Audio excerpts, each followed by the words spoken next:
सो hey guys, इस video में हम देखने वाले हैं hamming distance question on LeetCode का सोल्यूशन, इनफैक्ट शॉर्टेस्ट सोल्यूशन।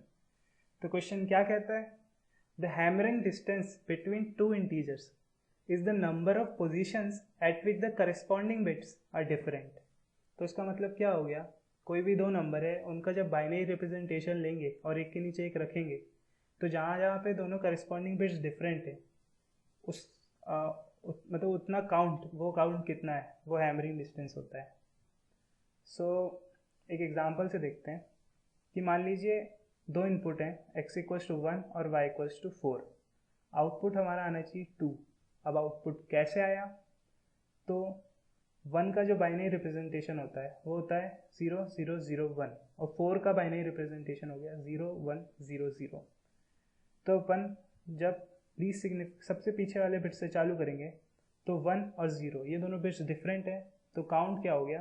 1।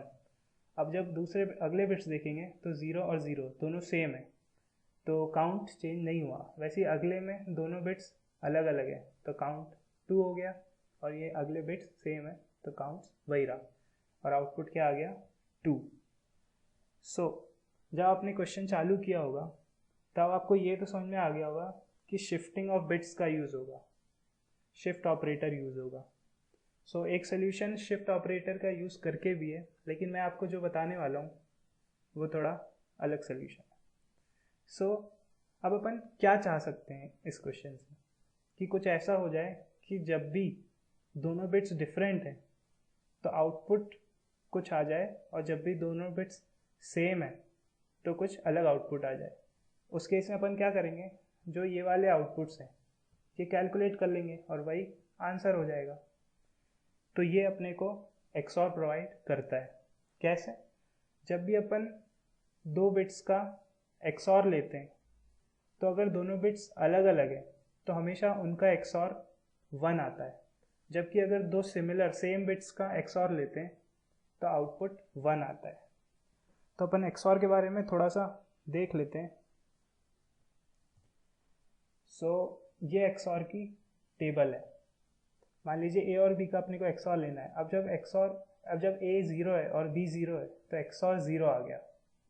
जब A 0 और B 1 है तो XOR 1 आ गया। A 1 B 0 तो XOR 1 आ गया। तो इसका मतलब अपने को पता चल रहा है कि जब भी दो डिफरेंट बिट्स का XOR ले रहे हैं तो 1 आ रहा है। तो और XOR कैसे काम करता है?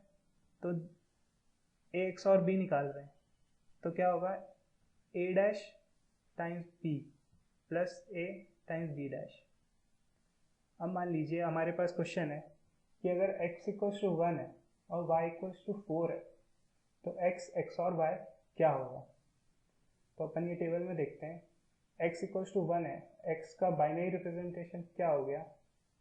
तो x का बाइनरी रिप्रेजेंटेशन हो गया 0 0 0 1, और y का बाइनरी रिप्रेजेंटेशन हो गया 0 0 0 1 0 0। अब जब दोनों का XOR लेंगे तो 1 और 0 का XOR 1 आ गया, 0 0 का 0, 0 1 का 1 और 0 0 का 0। तो अपन यही तो चाहते थे, जहाँ पे भी बिट्स डिफरेंट हो तो आउटपुट कुछ आए, और जहाँ पे भी बिट्स सेम हो तो आउटपुट कुछ अलग आए। इस केस में बिट्स अलग अलग हैं तो आउटपुट 1 आ रहा है, बिट सेम है तो आउटपुट 0 आ रहा है। अब अपन क्या करेंगे? बस अपने को नंबर ऑफ वंस जो है वो कैलकुलेट करना है। अब पहले ये देखते हैं कि XOR जो निकाला उसका आउटपुट क्या आया। तो ये 5 का बाइनरी रिप्रेजेंटेशन है, तो जब अपन 1 XOR 4 करेंगे तो आउटपुट आ जाएगा 5। तो बस अब अपने पास 5 आ गया। अब इसका बाइनरी रिप्रेजेंटेशन निकालना है और जितनी बार 1 आया वो अपना आउटपुट हो जाएगा। अब बाइनरी रिप्रेजेंटेशन कैसे निकालते हैं वो भी देख लेते हैं। तो दिल थाम के बैठिए, मैं ड्राइंग करने वाला हूँ। तो मान लीजिए 5 का अपने को XOR निकालना है, ये 5 लिख लिया। 5 का अपने को बाइनरी निकालना है तो 2 2 ज़ा 4 और अपना रिमाइंडर आया 1। ओ भाई मारो मुझे मारो, ये 1 आ गया। अब 2 1 ज़ा 2, रिमाइंडर आ गया 0 बन गया। वैसे 2 0 ज़ा 0 और रिमाइंडर आ गया 1। तो हमारा 5 का बाइनरी रिप्रेजेंटेशन क्या हो गया, 1 0 1, नीचे से ऊपर। ठीक है, तो यही अपना 5 का बाइनरी रिप्रेजेंटेशन है, 1 0 और 1। सो अपन इसको कोड कैसे करेंगे।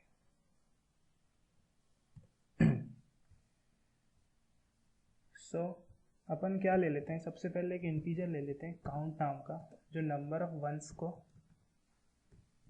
कैलकुलेट करेगा।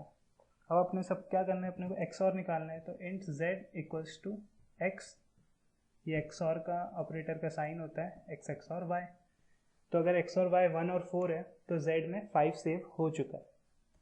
अब अपने को क्या करना है, z का बाइनरी रिप्रेजेंटेशन निकालना है। तो इसके लिए सबसे पहले अपन एक while लूप चलाते हैं, जब तक z 0 नहीं हो जाता तब तक ये चलता रहेगा। अब अगर z मॉड्यूलो 2, मतलब z को 2 से डिवाइड करने पे जो रिमाइंडर आया अगर वो 1 है, तो फिर अपन क्या करेंगे, काउंट जो है उसको इंक्रीमेंट कर देंगे, है ना। और अगर z, और नहीं, इसके बाद z को z डिवाइडेड बाय 2 कर देंगे। जब लूप ख़त्म हो जाएगा तो अपन जो काउंट आया उसको रिटर्न कर देंगे। ठीक है, अब एक बार देखते हैं ये सही से काम कर रहा है कि नहीं। सो मान लीजिए x1 y4 z क्या हो जाएगा, 5 हो जाएगा दूसरी लाइन में। अब z नॉट इक्वल्स टू 0, तो 5 है वो नॉट इक्वल्स टू 0 है, तो अंदर आ जाएंगे। अब 5 मॉड्यूलस 2 निकालेंगे तो कितना होता है, 2 2 4, रिमाइंडर है 1 आ गया, तो काउंट प्लस प्लस कर दिया। और z क्या हो गया, 5 डिवाइडेड बाई 2 मतलब 2 हो गया। तो अब फिर से कंडीशन देखी, 2 divided 2 is not equal to 0, true है। फिर से लूप के अंदर आ गए, 2 मॉड्यूलस 2 करा, 0 आ गया, तो काउंट इंक्रीमेंट नहीं हुआ। और z equals to 2 divided by 2 मतलब 1 हो गया। अब 1 इज नॉट इक्वल्स टू 0 और 1 मॉड्यूलस 2 निकाला तो रिमाइंडर 1 आया, कंडीशन ट्रू हो गई, काउंट प्लस प्लस हो गया। अब काउंट 2 हो चुका है, z equals to 1 divided by 2 मतलब z 0 हो गया और कंडीशन वाइल वाली फॉल्स हो गई। अपन लूप के बाहर आ गए और काउंट को रिटर्न कर दिया। सो सब सही दिख रहा है, अपन सबमिट करते हैं।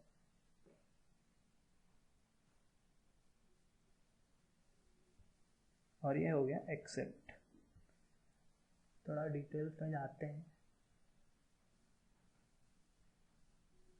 क्या हुआ भाई, मोर डिटेल्स। हाँ तो भाई देखो 0 मिली सेकेंड लगे, फास्टर देन 100%। वैसे इनका कुछ अलग कोड है, ये देखते हैं। अब ये देखिए कितना लंबा कोड है। तो इसमें इन्होंने क्या किया है, अगर x और y सेम है तो काउंट 0 ही रहेगा, लेकिन ये लोग क्या कर रहे हैं, लास्ट बिट कैलकुलेट कर रहे हैं। वो कैसे कर रहे हैं, 1 के साथ एंड ले रहे हैं। ओके, तो ये x बिट और y बिट में लास्ट बिट सेव हो जाती है। फिर अगर x दोनों बिट सेम है, नहीं है सेम, तो काउंट प्लस प्लस कर देते हैं और फिर राइट शिफ्ट कर देते हैं इस लाइन में। ठीक है, और बाकी ये बाकी इसलिए कि अगर कोई एक 0 के बराबर हो जाए तो ठीक है, अपना कोड इनसे छोटा है। So good bye. सो हे